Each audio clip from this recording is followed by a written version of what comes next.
어제 율법을 거슬러라고 하는 그 부분을 함께 살폈습니다.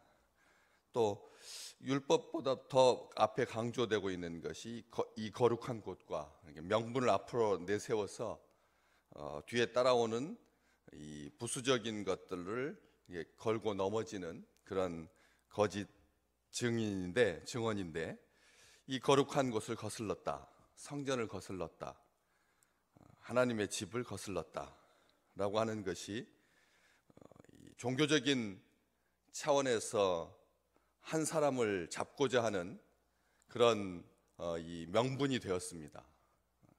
성전 모독이라고 하는 것이 하나님의 사람, 하나님의 백성들을 고소하고 고발하는데 수단이 되고 그리고 거치는 돌이 되었다. 이게 우리 주님께서 자기 자신이 건축자가 버린 돌이 머릿돌이 되시고 그리고 거기에 부딪히는 자마다 깨질 거다라고 해주셨거든요. 이것을 은연중에 사람들이 이렇게 실제로 자행하고 있는 것이죠. 성전에 부딪혀서 깨지게끔. 교회와 싸워서 이길 수 있는 이 그리스도인이 있을까? 하나님의 집과 싸워서 이길 수 있는 그런 하나님의 백성이 있을까? 온 유대인의 역사, 유일신 사상을 가지고 있는 모든 종교가 자기 신의 거초를 상대로 해서 이길 수 있을까라고 하는 이 영원한 질문을 이 사건은 잘 보여주고 있는 것이죠. 생겨나기 시작한 종교든지 아니면 기존에 있었던 종교든지 이 사람이 자기들의 마음에 맞지 아니하면 얼마든지 걸고 넘어질 수 있는 그런 이 거치는 돌, 이것이 성전 모독죄일 것입니다. 그런데 여기만 그렇습니까? 예수님께도 사람들이 고소할 때 성전 모독을 빌미로 했었죠. 바로 뒤 이어지는 14절 말씀에 보면 그의 말에 이 나사렛 예수가 이곳을 헐고 성전 모독죄로 예수 그리스도를 고발했던 것을 기억합니다. 나중에 사도행전 21장으로 뒤로 쭉 가보면 아시아로부터 온 유대인이 성전에서 바울을 보고 모든 무리를 충동할 때도 똑같은 이 내용으로 고소를 하고 있는 것을 보게 됩니다. 성전을 모독했다라고 하는 이 성전 모독죄. 그런데 왜 이렇게 아시아로부터 온 유대인들, 디아스포라 유대인들, 그렇게 이 사람들이 쫓아다니면서 곳곳에서 다 이렇게 디아스포라로 형성되어 있었는데 특별히 아시아로부터 온 유대인들, 본토 출신도 아닌데 해외로 나가가지고 거기에서 어렵게 살던 그런 후손들이 이 사도 바울도 똑같은 그런 경우인데 바울도 헬라파 유대인이고 스데반도 헬라파 유대인이고 왜 자기들끼리 이렇게 편당을 지어가지고 무리를 지어가지고 자기들 스스로를 공격하느냐 이거죠. 본토 출신 유대인들은 그렇지 않은데 지금 이 스데반 사건도 본질적인 의미로 따지고 들어가자 보면 이 해외파 그 유대인들이 모여가지고 회당에서 이런 사단이 났거든요. 그렇기 때문에 왜 그럴까는 거죠. 이런 생각을 한번 해봅니다.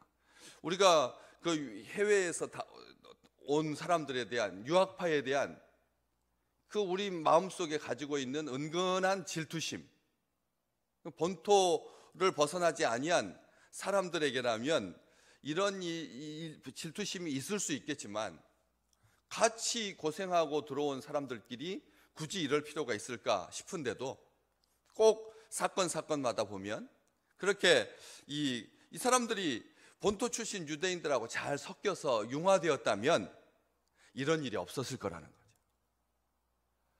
이 자유인의 회당 앞에 시작할 때 보셨던 것처럼 9절 말씀에 이른바 자유민들, 즉 구레네인, 알렉산드리아인, 길리기아와 아시아에서 온 사람들의 회당에서 그 사람들이 유대인의 회당에서 본토 출신 유대인의 회당에서 융화되지 못하고 자기들끼리 따로 모인 겁니다. 이런 상황이었다는 것이죠. 그러다 보니까 사람들의 마음에 굉장히 날카로웠던 이런 이 부분이 드러나고 있는 것이죠. 그래서 이 무리를 충동할 때도 이런 식으로 바울을 모독하고 그리고 성전 모독과 결부시켜서 고소하고 있는 것을 보게 되는데, 뭐라고 사도행전 21장에 아시아로부터 온 유대인들이 성전에서 바울을 보고 무리를 충동했냐면, 이 사람이 각처에서 우리 백성과 율법과 이곳을 비방하여서 모든 사람들을 가르치고, 세 가지, 우리 백성과 율법과 그리고 이곳, 회당을 말하는 것이죠. 회당, 성전, 성소, 예배와 같이 병행했던 바깥에 있는 유대인들이 성전하고 회당을 구별해서 지어가지고 모일 만큼의 그런 힘들이 없었으니까 회당에서 예배도 드리고 회당에서 가르치고 회당에서 마을 잔치도 하고 회당에서 축복도 하고, 이 모든 삶의 근거지였던 그런 회당 중심의 삶을 살았는데, 거기를 뭐라고 했느냐면 비방했다. 그래서 그렇게 모든 사람들을 가르쳤다 하면서 헬라인을 데리고 성소에 들어가서, 성전에 들어가서 이 거룩한 곳을 더럽혔다. 분명하게 마지막 이곳을 더럽혔다, 비방했다라고 하는 말과 관련하여서 헬라인을 데리고 성전에 들어가서 이곳을, 이 거룩한 곳을 더럽혔다, 이렇게 기록되어 있습니다.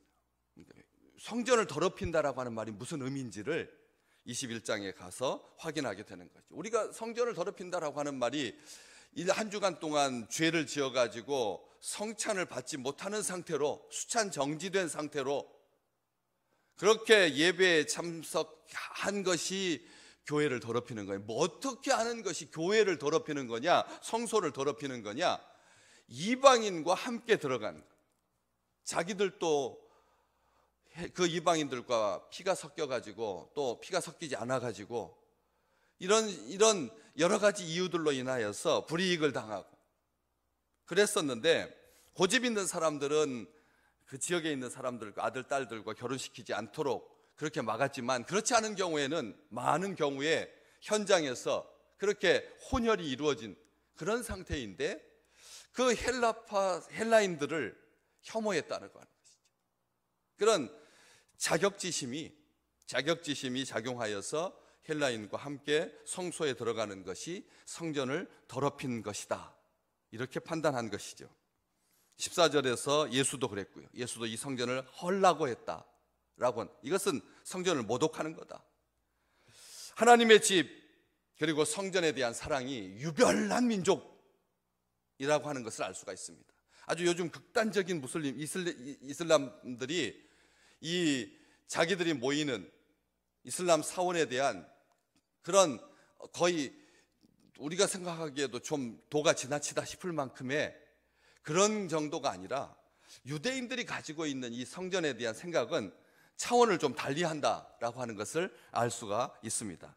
또 나중에 사도행전 25장 뒤쪽으로 가보면 가이사랴 감옥에서 유대인 지도자들과 로마 총독 베스도 앞에서 사도 바울이 자기가 성전 모독이라고 하는 이 부분에 있어서 자꾸 고소를 당하고, 유대인들로 하여금 유대인들이 모함을 하니까 아주 대놓고 이 부분에 대해서는 자기가 해명을 하고 있는 모습을 보게 됩니다. 25장 8절인데, 유대인의 율법이나 성전이나 가이사에게나 내가 도무지 죄를 범하지 아니하였다, 이렇게 말합니다. 보통 이 고소를 로마 법정에다가 고소를 하는 경우에 기본적인 고소의 내용은 가이사에 대해서 거절했을 때, 가이사에 대해서 모독했을 때, 가이사에 대해서 배반했을 때 로마의 법정에 세우지, 앞에 율법이나 성전에 대한 죄는 로마 법정에다 세우는 법이 없거든요. 자체적인 법정, 공회, 사내들인 공회에서 해결할 문제인데, 이 유대인들이 사도 바울을 로마의 법에다가 호소를 하니까, 그래서 이 가이사에게라고 하는 이 항목도 분명히, 하지만 앞쪽에 있는 유대인의 율법이나 성전이나 그리고 가이사에게 내가 도무지 죄를 범하지 않았다라고 하는 것을 분명히 하게 됩니다. 이 부분에 있어서는 자기가 그냥 유대인들이 고소하는 대로 넘어가지 않겠다는 말입니다. 우리가 하나님의 집에 대해서 가지고 있는 어떤 생각이 자꾸 주변에 있는 사람들에 대해서 이 사람들로부터 그런 모함을 당하고 그런 고소를 당하는 그런 사람들을 우리 교회 안에서, 총회 안에서 많이 보게 되거든요. 교회관이 비뚤어졌다. 이 교회관으로 이 사람을 고소하고 고발하게 되면 이게 꼬리표처럼 계속 따라다니게 되니까 이것을 딱 차단하기 위해서 분명하게 바울이 말하고 있는 것이죠. 28장 17절에도 로마 감옥에 수감되어 있을 때 유대인 중에서 높은 사람들을 청하여서 말하기를, 형제들아, 내가 이스라엘 백성이나 우리 조상의 관습을 배척한 일이 없다.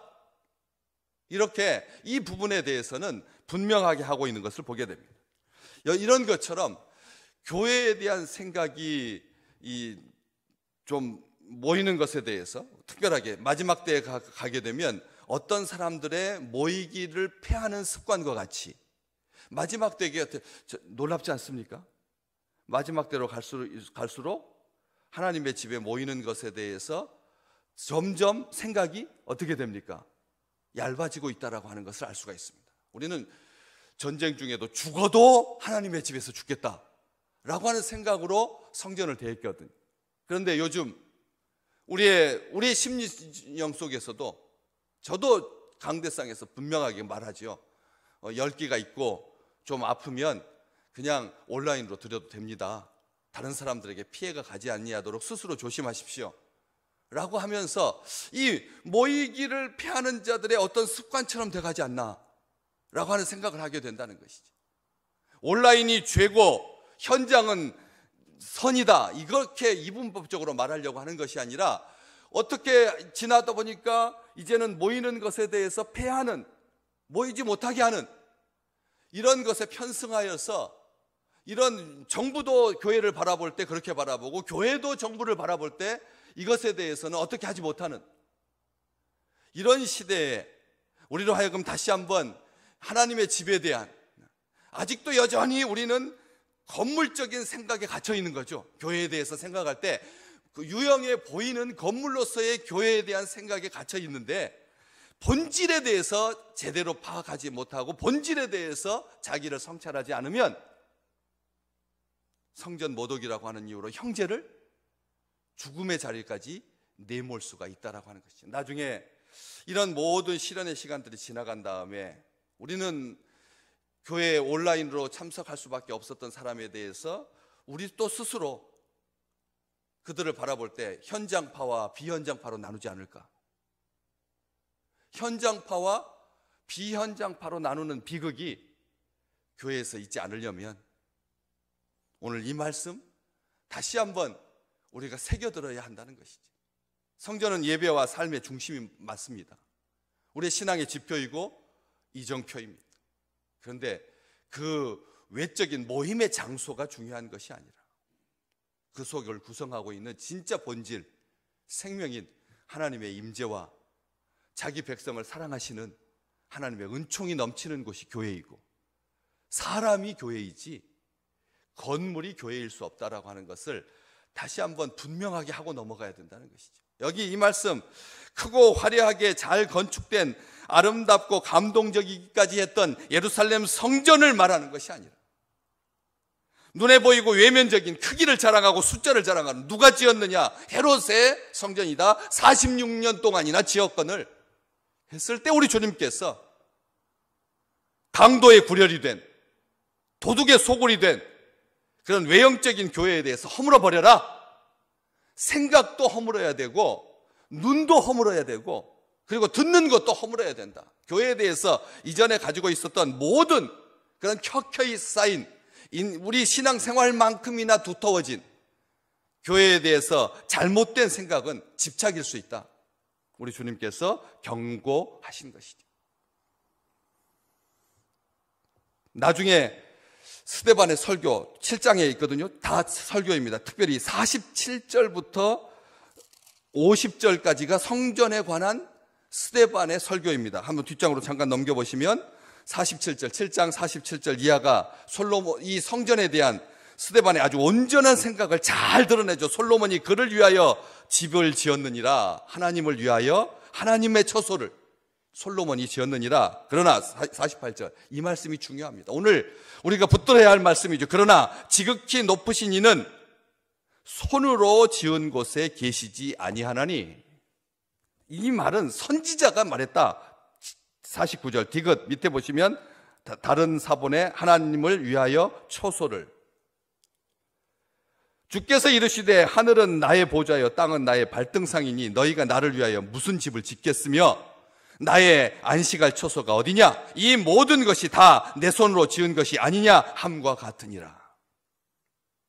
하나님은 어디 계신다고요? 온 우주 가운데 계시지. 사람이 손으로 지은 집에 내가 갇혀 있어야 할 이유가 있겠느냐 말씀하시죠. 이 말씀 그대로 히브리서 9장 11절 말씀에 우리 주님은 손으로 짓지 아니한 더 크고 온전한 장막을 우리에게 주셨다. 예수 그리스도 자신을 주신 거예요.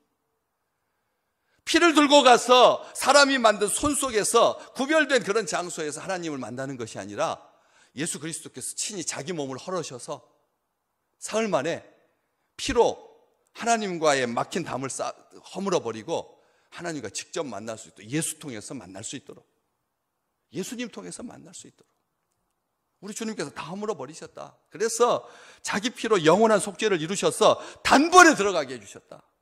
하나님의 백성들이요, 우리가 있는 장소가 중요한 게 아니라 어디서든지 예수를 의지하여서 하나님께 예배하면 하나님께서 예수 그리스도의 의를 힘입은 주의 백성들을 사랑하시고 그에게 자기를 계시하시고 자기를 나타내 주시고 자기를 만나 주신다. 이건 우리 주님께서 해주신 말씀입니다. 신약 성경은 그렇게 분명히 기록하고 있습니다. 예수를 그렇게 만나는 거다. 그리고 말합니다. 너희가 하나님의 성전 아니냐. 너희 심령 중에 하나님께서 임재해 계시고 영원토록 함께 하시는데 왜 바깥에서 나를 찾느냐 말씀해 주셨습니다. 우리 다시 기억해야 됩니다. 시편 84편의 시인과 같이 내가 여호와의 궁정을 사모하여 쇠약할 정도가 되었습니다. 하나님의 집을 사모해서 내가 쇠약할 정도가 되었습니다. 그래서 주의 궁정에서의 한날이 다른 곳에서의 첫날보다 낫습니다. 내가 악인의 장막에 있는 것보다 성전 문지기로 있는 것이 더 좋습니다. 고백했던 것처럼 우리 평생에 하나님의 집에 대한 이 하나님의 말씀 기억하면서 하나님의 성소에서 하나님을 기뻐하고 그리고 우리의 몸과 마음과 영혼이 하나님께서 거하실 처소이기에 다른 생각으로 오염되지 아니하고 다른 마음으로 마음이 갈리지 아니하고 순결한 마음으로 거룩한 백성으로 하나님을 영원히 찬송하는 아름다운 백성들 되시기를 주의 이름으로 축복합니다.